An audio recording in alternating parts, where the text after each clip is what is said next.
윤석열 대통령이 새해 화두로 던졌던 선거제 개편 문제, 이 문제가 반년을 넘기고도 진전이 없어 보입니다. 김진표 국회의장이 여야에 제시한 선거법 개정 협상 시한도 3월에서 4월로 미뤄지더니 하세월인데요. 김진표 국회의장 다시 한번 이번 주 토요일인 15일까지 협상을 마무리해달라 당부했지만 글쎄요, 이게 될지는 잘 모르겠습니다. 보수의 중심, 20대 국회의원을 지내신 바 있는 이상돈 중앙대 명예교수와 함께 이야기 좀 나눠보겠습니다. 안녕하세요. 네, 안녕하세요. 네. 자, 교수님. 네. 김진표 의장이 최후 통첩 시간을 더 미뤘어요. 이번 달 15일, 그러니까 이번 주 내로 선거제 협상 끝내라, 이렇게 시한을 줬는데. 그게 뭐 말이 됩니까? 그게 단단하자고 얘기하는 것이. 아, 의장이요? 선거제라는 게 여러 가지 뭐 정당 뭐 헌법하고 복합적으로 연계돼 있고 네. 그게 무슨 어떤 방향으로 이렇게 바꿀 것이냐 뭐 이런 것도 뭐 그냥 중구난방으로 떠들기만 했지 아무것도 없잖아요. 그리고 내가 볼 때는 윤석열 대통령은 뭐 법과제가 나왔지만은 주로 검사했잖아요. 예. 선거 정당은 잘 모르잖아요. 솔직히 모르는 거 뭐 뭐라 할 수 없는 거예요. 검사했으니까. 그러니까 누가 얘기해서 잘 모르고서 뭐 중대선거가 말을 이렇게 한번 한 것 같아요. 그럼 대통령이 잘 그 본질을 파악하지 못한 상태에서 그냥 던진 그러니까 거다? 누가 들었는지 좀 경솔하게 얘기했는데 그걸 덥석 받은 국회의장이 한심한 거죠. 그래도 뭐 선거 의원도 오래 하고 뭐 그런데 정당 선거를 그렇게 모르고 덥석 얘기할 수 있는가 하는 거고. 내가 그 신문에도 몇 번 칼럼도 두세 번 썼는데 그리고 중대선거구라는 게 그걸 도대체 되지도 않는 거예요. 처음부터. 자, 그러면요. 이게 예를 들면 대통령과 국회의장은 이제 선거제 개편의 의지를 가지고 있는데 본인들의 밥그릇 싸움에 매몰되는 여야 국회의원이 안 받은 게 아니고. 그게 아니고 대통령이 내가 볼 때는 저 어떻게 좀 잘못 생각해서 그냥 던진 말 같아요. 그거부터 아무런 얘기가 없잖아요. 뭘 잘못 생각한 거예요, 대통령? 그러니까 누구한테 들어서 중대선거가 좋은 것처럼 또 어떤 사람이 얘기할 수도 있겠죠. 근데 난 도대체 그 헌법이나 이렇게 정당 선거에 대해서 좀 깊은 지식이 있는 사람들이 이렇게 없는가 좀 그게 한심하죠. 그리고 그러면 교수님 그냥 보시기에는 쓸데없이 시간 낭비한 거예요. 되지도 않잖아요. 중구난방으로 떠들었잖아요. 뭐 한 게 있어. 그럼 교수님이 보시기에는 대통령이 제기했던 이 중대선거구제보다는 소선거구제 낫다, 이런 입장이신가요? 아니, 그러니까 지금 선거제도도 단점이 있지만 모든 제도는 장단점이 있고 또 더 중요한 거는 헌법제도나 선거제도 같은 거 정당 우리가 벌써 얼마나 오래 했습니까? 이 선거구제로 오래 했죠. 그걸 쉽게 바꿀 수 있는 게 이게 이런 제도는 살아있는 생명체 같은 거라서 쉽게 벼랑간 뭐 무슨 프랑스 대혁명 같은 게 생기지 않는 한 그게 이렇게 쉽게 생각하는 게 아니에요. 그리고 그거 한번 보세요. 무슨 선거제도 한번 정해놓으면 그 나라는 그걸 유지하고 조금씩 바꿔가지. 뭐 벼랑간 이거 했다 하는 나라가 없고 그 중대선거 자체는 그 하는 나라도 없고 굉장히 그건 뭐 할 수가 없는 거예요. 그런데 뭐 이런 얘기를 많이 하잖아요. 뭐 일부의 모든 사람들이 그렇게 얘기한 건 아니지만 다당제가 문제다. 다당제가 문제라는 거야? 아니 양당제가. 죄송합니다. 양당제가 문제다. 양당제가 문제이기 때문에 그 양당 독점 구조를 좀 깨기 위해서는 다당제가 필요하고 그러려면 지금 같은 소선거구제는 안 되고 중대선거구제로 바꾸는 게 맞다라는 일부 그건 일부지. 과연 일부라는 사람들이 제대로 그런 깊은 지식이 있는 사람인가? 아니잖아. 그 되게 별로 난데없이 온갖 사람들이 떠드는 거 아닙니까? 이게 도대체. 그러면 교수님 보시기에는 현행 제도가 맞다는 취지인가요? 현행 제도도 단점이 있지만은 중대선거구나 뭐 이런 거 더 시행할 수가 없어요. 시행할 수가 없고 그렇게 합의를 할 수 없고 쓸데없는 짓 한 거라 난 보고요. 그리고 이제 보면은 그 선거 유럽의 국가를 보면은 의원 내각제니까 의원 숫자가 좀 많죠. 그런데 최근에는 이태리가 몇 년 전에 국회의원이 100몇십 명을 줄였어요. 그 독일도 100몇십 명을 줄였다고. 그거 보면 이제 우리나라 국회의원이 의원 내각제 하는 유럽에 비해서 많이 적다. 이렇게 말하기 좀 어렵다고 이제. 그럼 대통령제기 때문에 줄여도 된다? 그러니까 대통령 제 국가에서 우리가 이렇게 정당이 양극화되는 것은 이게 정당의 그 역작용이 있기 때문에요. 그래서 이른바 좀 다당제 말하자면 제3당 4당 같은 게 생겨서 좀 양당의 그 대립을 중간에도 조정할 수 있고 뭐 그런 역할을 필요한 건 확실하죠. 근데 그러기 위해서는 제일 기본적으로 정당 구조 개편을 해야 돼요. 정당 구조 개편. 네, 두 정당이 정당 보조금 등등해서 막대한 돈과 조직을 갖고 있지 않습니까? 그거를 그만두고 나서 선거 바꾸면 뭐하냐. 중재 선거 하게 되면 이런 얘기 나올 거예요. 한 정당이 이제는 공천을 두세 명을 하자면 나오지 않겠습니까? 그거? 한 선거구예요? 그럼 그거 하나만 하나 그러면 선거가 난장판 되는 거라고. 완전히. 그러면 교수님 보시기에 선거구제 개편보다 일종의 정당 민주주의, 원내 정당화 이런 게 더 중요하다 말씀이시고요? 그게 더 중요하죠. 그리고 그러니까 미국식의 원내 정당화. 네, 그 정당 구조 보면 우리나라 정당이라는 게 그게 또 뿌리를 볼 것 같으면은 그 5.16 후에 그야말로 그 일반 의회 정치 기반이 약한 집권 세력 군사정부가 정부가 공화당을 만들어서 거대한 정당을 갖다가 쭉 가지고 온 거예요. 근데 거기에 대항하기 위해서 이제 야당은 총대라 그랬잖아요. 이름이라도 좀 거창하게 붙이려고. 그래서 그런 것을 쭉 왔는데 지금 와서는 이게 부작용이 너무 많아. 그 당대표 하겠다고 전부 길을 쓰잖아. 당대표 뽑으면 뭐해. 저한테 뽑아봤자 다 형편없잖아요. 이거. 하긴 미국 보면은 대통령제 국가인데 미국 공화당이나 민주당 대표가 누군지 모르니까. 없어. 그 당대표는 여당 대표는 대통령이고 야당 대표할 경우에 이제 하원 의장이 높으니까 그런 거고 우리나라 당대표 뽑아봤자 6개월 가면 다 무너져. 선거 떨어지면 우수수 비대위되지 않습니까? 그런 걸 갖다가 하고서 무슨 놈의 그 선거를 하겠다는 거예요. 나 선거, 그러니까 문제는 본질은 선거제도가 아니고 그 정치권 정당 문제 그다음에 의원들 자질 문제가 있어요. 의원들 자질 문제. 의원 자질이 갈수록 저질화돼 가고 있다. 그건 왜 그런 거라고 보세요? 몇명한 사람들 의원 장관 안 하잖아. 왜냐 그러면 그거 말고도 자기를 갖다 구현할 수 있는 일이 좋은 기회가 너무 많지 않습니까?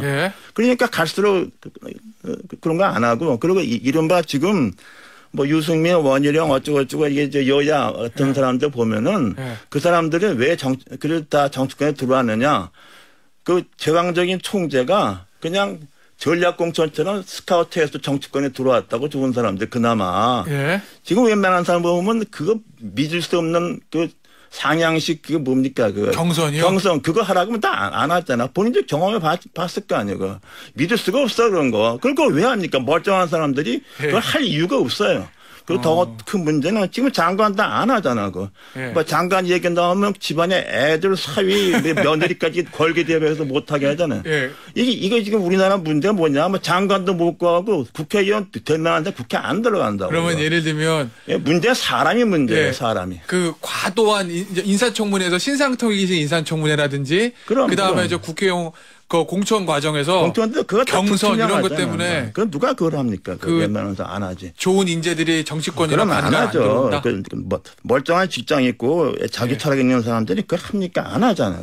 그럼 이거 그래서 이렇게 된 거예요. 이거. 근데 계속 이대로 둘 수는 없잖아요. 그러니까 나는 이제 그런 걸 바꿀 것 같으면은 난 일단 정당 구조를 바꾸는 게 제일 나는 우리가 할 수 있는 거라고 봐요. 그래서 그래도 기존 정당이 갖고 있는 거대한 조직과 그 돈 뭐 이런 것들의 그냥 기득권을 없애면 좀 이제 새로운 정당이 나와서 좀 제3당을 4당 뭐 좀 가능할 수 있지 않을까 봅니다. 이건 어떻게 보세요? 김기현 국민의힘 대표가 얘기했던 의원 정수 감축이요. 의원 정수 감축은 되지도 않아요. 그 한쪽에서는 증가하라고 그러니까 거기에 대한 반대를 한 거지. 특히 제가 보면은 우리나라 그 지역구 문제, 인구 평등 지금도 우리나라 그 헌법재판소 그것도 1대1이야. 그게 편차가 큽니다. 미국이나 선진국에 비해서. 수도권 인구가 너무 많기 때문에 지금 인구 이렇게 미국식으로 하가 같으면 지금 국회의원의 절반이 수도권에서 나와야 된다고 이거. 인구 비례를 하면 그렇죠. 그럼 지역구는 그냥 시군이 8개가 돼야 지역구 하나 나오지 않습니까? 지금 5개 시군 지역구는 몇 개씩 있어요. 있어요.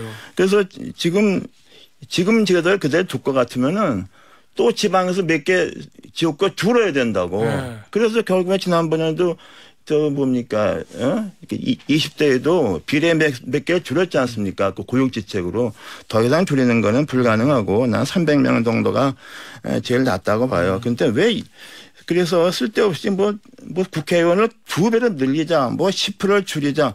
이건 무슨 뭐 밑도 끝도 없는 허황된 얘기를 가지고서 이게 벌써 반년 넘게 이런 얘기를 하는데 너무 비생산적이고 이건 너무 뿌리가 없어, 모든 논쟁이. 알겠습니다. 자, 요즘 여의도 정치 여기 얘기 좀 해보겠습니다. 이 양당 대표, 국민의힘의 김기현 대표, 더불어민주당 이재명 대표. 이 양 대표에 대한 우리 평가를 좀 부탁드릴게요. 아니, 나는 김기현 대표 일단 두 대표는 뭐 평가할 것도 없고, 그래요? 평가할 것도 없고. 네. 그리고 이제 이렇게 소위 이제 뭡니까 그 여야 간의 극심한 그 대립을 해서 대결 정치가 됐다고 보는데 네. 나는 여기에 대해서는 지금 야당보다는 아무래도 지금 여당보다는 네. 국회 다수당인 야당 책임이 훨씬 크다고 봅니다. 민주당의 책임이 네, 크다. 20대 국회에 보면 말이죠. 20대 국회에서는 구조상으로 어느 한 정당이 집권당에 과반을 못했어요. 박근혜 정부 있을 때에도 과반을 못했고 문재인 네. 정부 들어와도 과반을 못했잖아요. 네. 그 3당 4당이 있었잖아. 그렇죠. 그래서 그나마 독선과 오만이 잘 못한 거예요. 그나마 3당 네. 4당이 균형수 역할을 해서 굴러는 갔다는 말씀이시군요. 그거를 깨트려버린 게 뭡니까? 20대 국회 막판에 공수처법하고 그 뭐 연동형 비례법을 갖다가 그걸 네. 어거지로 통과시켰잖아요. 당시 민주당이요? 네. 당시 민주당과 좀 그 중간에 있는 의원들 몇 명이 그래서 지금 그 두 개의 시스템이 어떻게 됐어? 다 실패한 거잖아요, 이게. 그러니까 이게 그 말을 끊을 수 있습니까? 그 두 개 법률이? 그다음에 민주당이 또 이제 총선에서 당시 민주통합당인가 황교안 대표가 워낙 잘못해가지고서 그냥 망했잖아요. 그래서 180 넘어서 제멋대로 통과시킨 법률이 몇 개 있잖아요. 부동산 관련법, 그 마지막 판에 뭐 검수 완박법인가 하는 게 있잖아요. 그거 어떻게 됐어? 그것 때문에 선거 다 진 거잖아, 이거.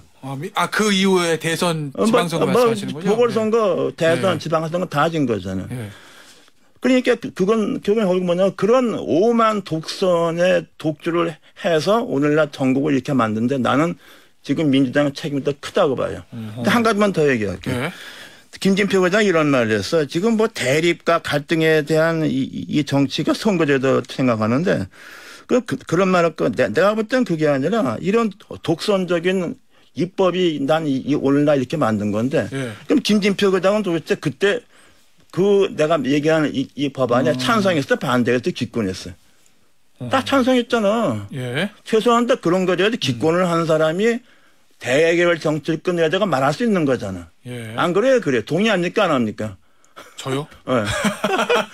제 아니, 의견이요. 그게 난 도대체 그래서 김진표 의장은 자기가 이런 중요한 투표에서 했던 포지션은 더 어디를 가버리고 예. 이 대결 정치가 문제라고 그러잖아. 그럼 그걸 초래한 게 뭐냐 말이야. 알겠습니다. 난 그래서 지금 이런 논의가 딱 본질을 벗어난 거라고 봐요. 예. 여당인 국민의힘은 어떻게 보십니까? 김기현 대표 체제. 김기현 잘하고 있는 거로 보세요? 아니면은 근근히 그냥 가는 거지 뭐 그래. 근데 여당은 대표가 별로 의미가 없어요. 대통령이 중요한 거예요. 예. 여당 대표가 좀 중요한 것은 말하자면 이제 집권 말기에 말하자면 정권이 이제 완전히 그렇게 쟁경화 있지 않습니까? 왜냐하면 이제 노태우 정권 말기에 김영삼 당대표, 김영삼 정권 말기에 이회창 대표, 이명박 정권 말기에 박근혜 대표 의미가 있지. 지금 뭐 이게 집권 초기에 여당 대표는 이렇게 계산이 될 필요가 없어요. 네. 그러면 여당은 이제 대통령이 중요하다고 하셨잖아요. 네. 윤석열 대통령은 어떻습니까? 보시기에 지금 그렇게 말하면 내가 뭐라고 말하기 어려운데 그러니까 야당의 대실패 때문에 집권을 했고 그리고 또 거기에 계속 야당이 교차하고 있잖아요. 거기에 그냥 편승해서 가는 거니까 많은 사람들이 뭐 마음에 안 들어도 지난번 근데 이런 건 있습니다. 지금 이른바 보수정당이라는 국민의힘 거 보면은 거기서는 크게 뭐 큰 정책을 갖다 확 바꾸는 이런 거 입법 별 해본 적이 없어요. 어허. 그렇잖아. 네. 그거 했다면 이제 이명박 정부 때 방송법 하나 있을까? 예. 아, 근데 제도에 큰 변화를 해가지고. 근데 그냥 민주당은 뭐 정권만 잡으면 뭐 이상한 법을 무리하게 통과시키는데 그게 다 사고가 난다고. 그래서 네, 우리 저 뭡니까 의원들 보고서 법을 만든다고 그러는데 예. 그 본 것만 해봤더라도 법을 좀 덜 만드는 게 낫습니다. 아주 의원 입법 망국놀이 나오겠어요. 아, 그래요. 네. 저 예전에 국민의당 하셨었잖아요. 네. 그러니까 제3당을 해보신 경험이 있으시니까 제가 질문을 드리는 건데 지금 뭐 금태섭 전 의원이나 양양자 의원 뭐 이렇게 제3지대 정당 얘기들 솔솔 네, 나오거든요. 근데 이제 김태섭 있다고 의원은 민주당 소속이었지만 지난번 공수처법 같은 기권을 했죠. 네. 그러니까 이제 그런 거 하는 한 자격이 있죠, 제가 보기에. 아, 본인은 김태섭 전 의원은 그러니까 본인의 어떤 일관성이 있으니까. 네. 근데 이제 거기서 이제 제대로 잘 이끌어갈 수 3당의 어떤 동력이 있느냐 하는 것은 또 별개 문제인데 네. 좀 두고 봐야 될 것 같아요. 그리고 뭐 정당이라는 것은 영어로 파티 아닙니까? 네. 혼자 하는 게 아니잖아요. 그렇죠. 근데 또 우리나라 제3당 과거 보면요. 그게 뭐 어떻게 선거 앞두고 바람이 불어서 되겠는데 그걸 유지하는 게 그게 더 어려운 것 같아요. 유지하는 게. 네. 그래서 이제 또 국민의당 같은 경우도 그 참 엉뚱한 거 제가 참 한두 가지만 얘기할 것 같으면은 그거 뭐 새정치 같은 거 이제 안철수 그 이미지가 있으니까 이렇게 됐는데 그거 와서 뭐 배란간 무슨 당론으로 새만금 특별법을 통과시키자고 뭐 의원들 서명을 다 받았어 당면. 그 나하고 김성식 의원만 서명 안 했어. 그게 뭐냐면 거기다 뭐 카지노 개발하는 법률. 이게 새정치인지 제3당하고 그게 맞습니까 그게? 그래서 그냥 그 다음에 그 사드 배치 반대나 제3당이면은 이 안보 문제 좀 신중해야 되는 거 아니야. 예. 그 사드 배치 제일 반대 앞장서서 제일 먼저 말 꺼낸 사람이 안철수 그 대표였다고. 아, 그러니까 예. 이게 뭐 제3당의 어떤 뭐 그 철학이라고 할 수 있는 걸 처음부터 다 잃어버렸잖아요. 그러면 그러니까 제3당은 뭐냐면 예. 자기 당의 고유한 그 지향점, 색깔, 정책 이런 걸 정립하고 거기에 좀 걸맞은 사람들이 모여야 된다고. 아하. 그냥 과거에 의원 한 변하고 있다가 떨어져서 놀던 사람들 다 모아서 당 만들면 그거 됩니까 그게? 아. 그 낙엽당이지 그게 도대체. 그렇게 하면 안 돼. 낙천자 뭐 이런 사람들 그런 모아서는 안 사람들 될 와 거다. 모여서 뭐 하고 시작 그렇게 하면 안 된다고. 일단 좀 당이 좀 철학을 갖고 예. 또 방향성을 갖고 되면은 뭐 이런 사람들이 동참할 수 있는데 네. 처음부터 그렇게 사람 끌어모으려고 생각하면 안 된다고 봐요. 알겠습니다. 이 얼마 전에 윤석열 대통령이 이런 얘기를 했다고 이제 보도가 됐어요. 청년 정책 점검 회의인가요? 거기서 네. 지금까지는 거대 야당의 예를 들면 반대 때문에 정부 추진 입법이 통과된 게 거의 없는데 네. 내년부터는 근본적인 변화가 가능하다. 뭐 이렇게 얘기를 했다는 거거든요. 그 얘기는 내년부터 근본적인 변화라고 하면 집권 여당이 총선에서 이기면 추진할 수 있을 거다. 뭐 이런 취지의 얘기라고 해석들을 하고 있는데. 네, 근데 이제 네. 일단에 지금 뭐 제가 말씀드린 대로 민주당은 너무나 5만 독선으로 통과시킨 법이 많잖아요. 근데 그런 것을 뭐 검소한법법 같은 건 그 세상에 없는 법이라고. 그걸 대통령이 임기 끝나기 전에 하루 이틀 전에 서명한 사람이 어디 있어도 그런 일이 없다고도.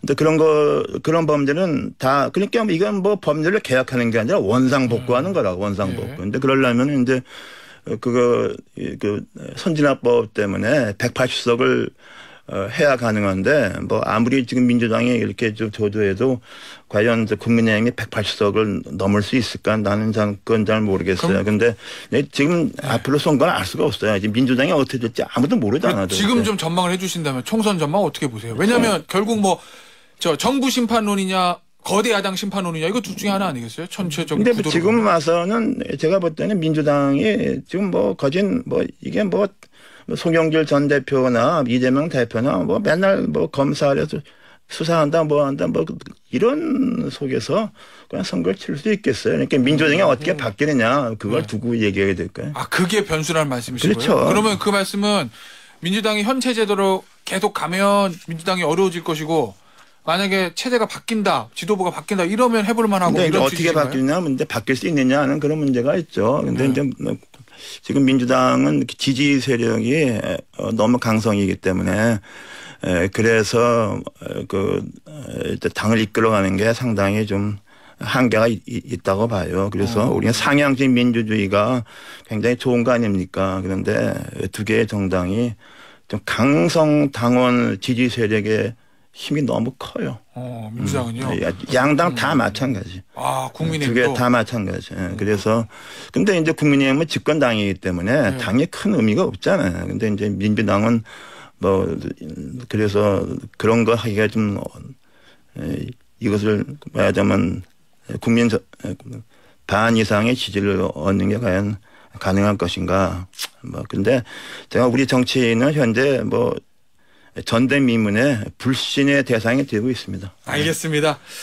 자, 오늘 말씀은 여기까지 들어야 될 것 같습니다. 지금까지 중앙대학교 명예교수 이상돈 전 의원과 함께했습니다. 감사합니다. 예.